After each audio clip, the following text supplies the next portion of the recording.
this after the puppets? Well, this is while I was still doing the puppet. Occasionally I was somewhere near enough to New York that I could get back to the city for a weekend, you know. And one time I came back and I called Rip Torn. And I said, how are things? You know, I'm back in town. And he said, oh, do you have your puppets? And I said, yeah. And he said, could you bring them by? He had a little girl named, you know, about 5 or so. And Danae, what's her name?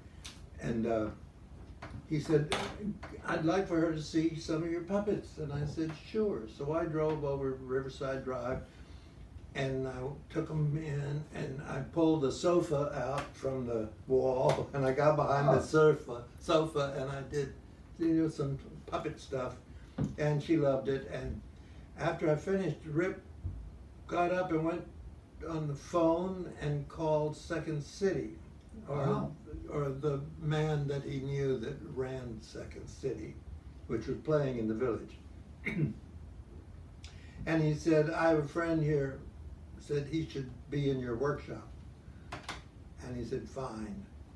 And so I joined their workshop and started going. They had workshop like 2 days a week. Was that more of an improv kind of workshop? Totally improv. Totally improv.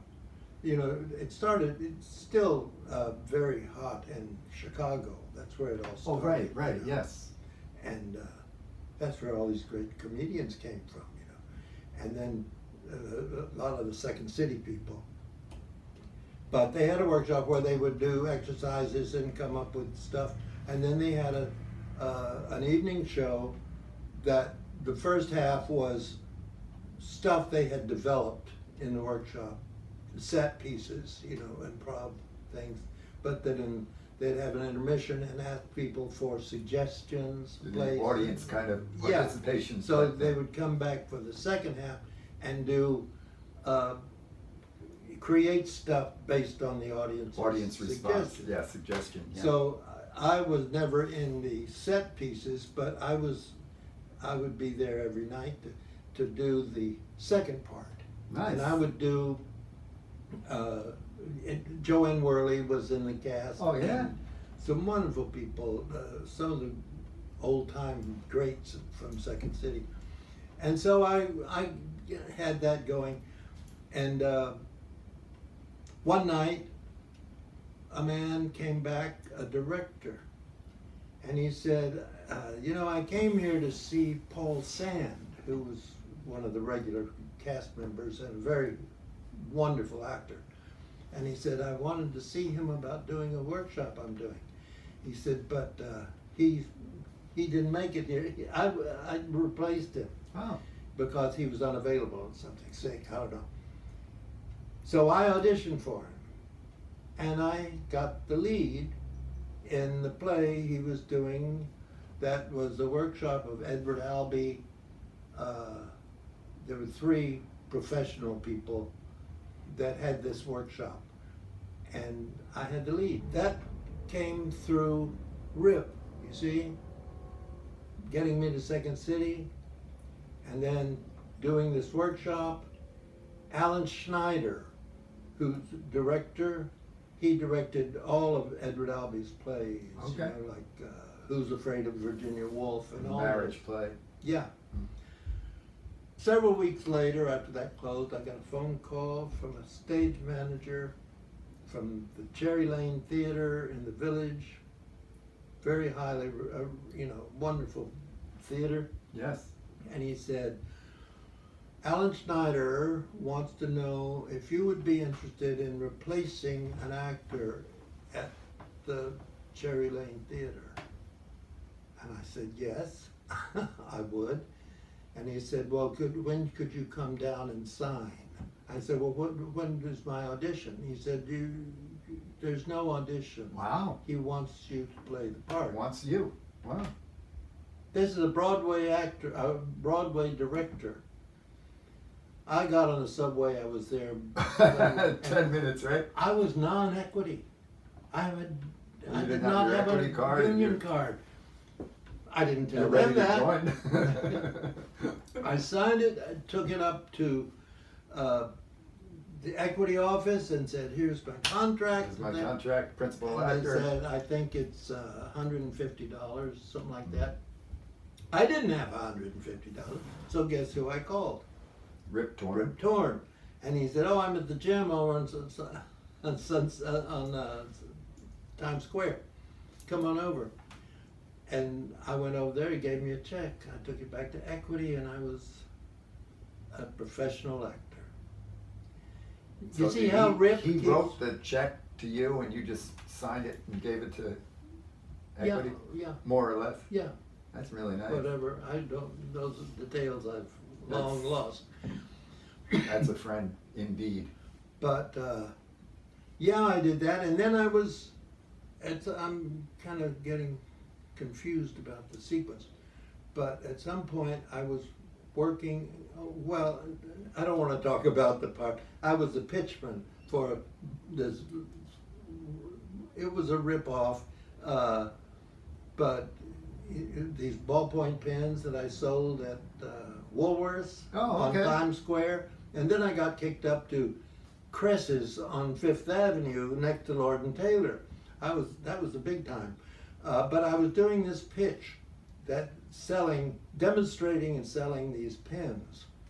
That paid In the department store? Yeah, at one of the counters. You know, they had a thing where you do a demonstration and. Yeah, let me show you something. You called them Yeah, over. but loudspeaker, Oh. ballpoint refills in a little cellophane thing. That's it. They And make their money on the free. refills, probably. right? No, in fact, No? they make their money on selling these. It's a dial pen. It fits in the holes of the old dial phone, Ah. and it's a ballpoint pen on one end, and you turn it up, and the thing drops out, and you can take a note. You keep this on your phone. Keep it handy in the And phone. you dial with it, you save your nails if you're a Wow. lady, you know, and you dial. And, but I want to show you this set of pen and pencils. They were silver looking.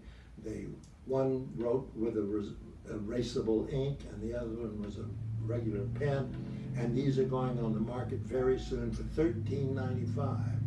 But if we want to distribute these to you to help us advertise, because we're not buying any ads, we're doing this personally, and we'll give you the special thing, but we want to make sure we can trust you to absolutely help with our sales.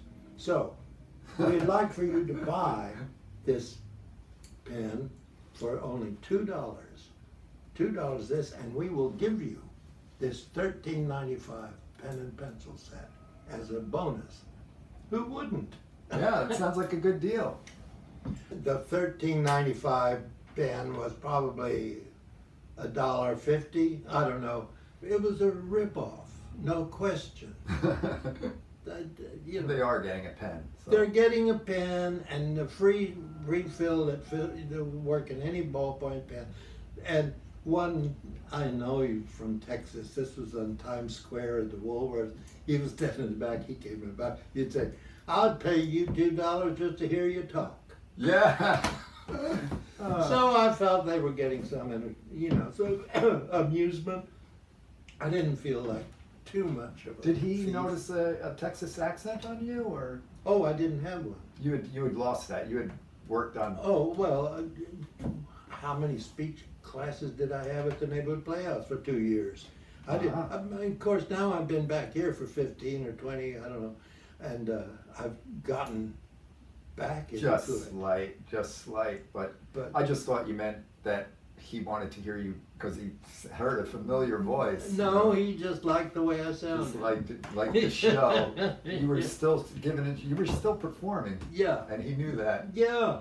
So I was still, It's in funny, a way, all these on jobs, stage. you know, they were all adding to your performance technique Yeah. and experience and thinking on your feet and Yeah. communicating, right? Yeah, yeah.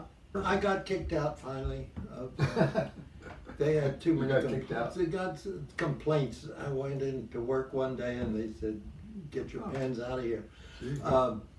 But they made good money off that, and I did too. But then when my pen career ended, I started waiting tables at the English pub in the village, next to the Waverly Theater. Okay. And I liked it. It was fun. Kind of a happy place. Mm. Even if I was a waiter, I wanted to do it well. I wanted to do it right. I wanted to be the best waiter in the place. I had learned that. And one time, I hadn't been there long, and I was in the kitchen placing an order, and one of the waiters came in and he said, "Is your name Ray?" And I said, "Yeah." And he said, "There's some people at a table in the bar in my section, and they asked me if you were Ray Stewart." And I said, "Yeah, I am." And he said, "Well, you'll recognize them when you get there." And I said, "Oh, really? I wonder who they are." And so first chance I got, I went over. It was Barbara Harris, the actress, star of The Apple Tree, and Warren Beatty Oh, at a little table in the bar. you knew them? No, I knew her. I And knew Warren her. Beatty was just a friend of hers? And, Well, he had a lot of girlfriends, yeah. and she's a dish.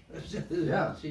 So she was his date of the evening, and they were sitting at that table, and he was charming, but he was so damn good looking. I couldn't really focus on him. I was embarrassed. I thought, my jaw would drop. He was absolutely This is this is the period when Bonnie and Clyde was the top movie in town. Mm. And there he was. Faye Dunaway, was it?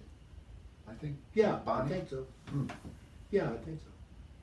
Wow. But he said, "Have a seat, have a drink." And I said, "Oh, I'm on duty." I had a little apron. I said, "I can't. I'm working, but thank you." And a couple hours later, I'm checking out, and I passed them on the way to the door, and I said, "Well, good night. It was a really nice meeting." And he said, "Oh, you're free. Sit down, sit down."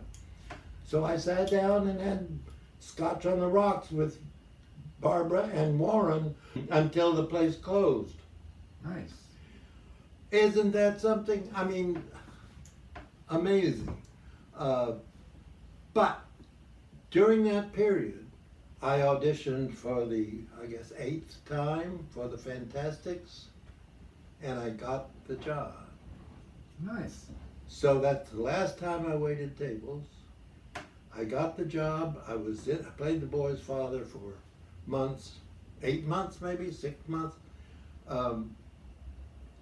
And while I was doing that, I auditioned for a thing at the Berkshire Theater Festival. It happened to be a play called Cry of Players, starring Frank Langella and Anne Bancroft.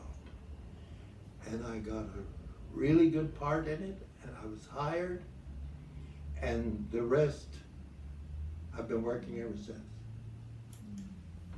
But that was the turning point, from the British pub to the Fantastics. And then it was from the Fantastic to Lincoln Center, to Broadway. And have you worked, pretty much survived on acting since then? Yeah. Or did you have to at some point say, "I'm going for another job"? No other job. Wow, that's terrific. I'm trying to think. No, I don't think so. I was making a lot of money. I wasn't rich by any means, but I Survived yeah, and did what you love. totally. So, I was hoping you would, let us know, or let the audience know, the viewer, any advice that you have to people today. Yeah, I do. The secret, as far as I'm concerned, I don't think any sane person would have gone 8 years in New York City. without an acting job, of any kind of, weight. You see, I never had a plan B. I think that's the secret. Because there were many times during that period where I was so disappointed and frustrated, and I would say, oh Lord, what could I do? There's got to be something I could do with my life that would give me pleasure and happiness. And I could never come up with an answer. I was looking for a plan B. I would have killed for a plan B, but there was no plan B. I was going to do that, and that's all I was going to do. And if I thought one time, I said, if I have to get a flatbed truck and put it in Walmart's parking lot, I'm going to stand on it and do soliloquies from Shakespeare. I like that, yeah. I didn't care if I would get paid. I was going to be on stage. And I think if someone wants to go into this insane business, they have to be that hard-headed and strong-minded. Nothing can stop them. And fortunately for you, also, there's always that little, you do get that bite, right? You do get that little, you get that job, that one job, and okay, maybe it didn't last that long, and maybe it wasn't Broadway, but it's enough to sustain you to say, I can still do this. I love it, and I've gotten something, that is sustaining me to move forward, right? You always had those sort of things. That's true. Enough to just stay with it. Something just amazed me.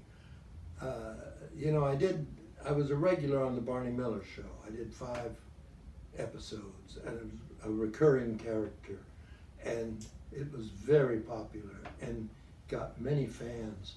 And they have a website for fans online, on Facebook, and I joined it. And I sometimes I answer people's questions or something, but evidently last week someone posted on that site that I had my 92nd birthday on April 21st. And would you believe it? I started getting these happy birthday messages, and there were 199 reactions. That's nice. And that week I got 3 letters from different places in the country asking for my autograph. Wow, that is terrific. And those 199 birthday thing, I spoke to my cousin on the phone. I said, they say fame is fleeting. I said, I just got 199 birthday messages from a show I did 50 years ago. There you go. Isn't that something? That is. That's terrific. It made my day. It made my week. People remember. And well, of course, Barney Miller's still running in a lot of places. It's a timeless. Yes. It's just as good today as it ever was, and I had a wonderful character on it. And who was the character? Marty and Daryl were the gay couple. You never saw it? When I was a kid, I watched Barney Miller. Yeah. And loved it, but I just can't remember. Oh, yeah, Marty and Daryl were, well, a lot of these messages said he and I were their favorite guest characters ever. Yeah. That's cool. They wrote wonderful. I was hired to do 1 episode. That's a nice feeling, getting all those messages, knowing that people still remember and still care, and you made an impact on They them. thanked me for all the laughs, that kind of stuff. But you'd think that was 50 years ago 50. that I did it, but it's still showing up. I got a residual check last week. from that show. I think it was 65 cents. Oh, I still get residual checks from all those TV shows, but Nice. They're usually less than $1, or you know, they get smaller and smaller, and eventually, I think one time I got one for $0.00. I mean, the stamp was. as long as they don't start sending you messages that you owe them. Yes, I guess so. Now, you were in New York and you were doing theater, but at some point you moved, right? I mean, you went to California. What was that like? What prompted you? Well, my agent opened an office in Hollywood. The agent from New York? The New York agent, Who was that? Gary Leverton. You see, I had been traveling I'd been doing some dinner theater work in New Orleans. I had friends that had a theater there, and in San Antonio, the Fiesta Dinner Playhouse. And I would have these jobs, and they'd put you up in a nice apartment, and with a pool, and at the time I was in New York, I was getting my little $38 a month. I mean, it went up to, I think, $80. I was there for 17 years. So yeah, space is not given away over there in New York City. It's no, a premium. it was a 2-room apartment with 2 windows instead of 33. Yeah. No, and I would go on these jobs and live in a nice apartment and everything. I Yeah. said, this is, I like this. And so I was thinking, it'll be better in California. So I went, and I got there. He sent me out to every casting director in every studio, and I had interviews with all of them, and they liked New York actors, and they were all saying, oh yeah, you'll be wonderful. Nothing. And then one day I was at the pool, and I was thinking, I've been here 30 days, and I've met all these people, and I haven't gotten a nibble. And I thought, there's got to be something for me to do. And I told you this the other day, that I saw the Rocky Horror Show posters outside the theater on Sunset Boulevard. And I went over and I thought, what is this show about? Rocky Horror Show, what in the world? And I looked and I saw a friend's name from New York, an actor, and a good friend of mine. And so I said, oh, I gotta see this. So I bought a ticket and went that night, and his name was Bruce Scott, and he was married to Sandy Duncan. Oh. Yeah, and we went out and had drinks and so forth. And then that day that I was thinking there's got to be something, I thought, oh, the narrator in Rocky Horror Show. Boy, I could play that. And so I called Bruce, and I said, is there any chance that Graham Jarvis, who's another New York actor that I knew, played the narrator? I said, is there any chance that he'll be leaving? You're leaving soon? And he said, as a matter of fact, he's given notice, and they're auditioning people this afternoon. There you go. Wow. And I said, oh my God. I said, I'll call my agent. And he said, I'll call the producer. And I went down there, and there were a whole bunch of actors lined up on Sunset Boulevard. And I went in, and I sang something from the Fantastics, the rape song. Okay. And I got the part. Nice. So after 30 days of nothing, I suddenly had a job. New horizon. Yeah. Yeah. And I went from nothing, no income, to I think it was something like $350 a week, which in those days, this was like 1974. My rent on a nice apartment was $90 a month. That can go a long way. $340 a week. Yeah. for $90 Yeah, a month and rent. then I moved up to a 1-bedroom apartment. It was what was it? I think $130 a month. So yeah, with $350 a week, I was in the money. Did you pretty much stay in California at that point? Yeah, I mean, you had the weather, yeah, and I had friends out there, friends, and television. You got started getting some more television roles. yeah, Rocky Horror led to Bob Newhart. Started working a lot. Well, you've seen the list. Yeah, I have back- Heart to Heart, A.E.S. Hudson Street. Of course, Space Raiders and Deuce Coupe. Days of Our Lives. Was that in New York or was that in California? That was in California. Oh. L.A. Law, Falcon Crest, The Vals, Space Raiders. It Takes Two. Filthy Rich, I remember that.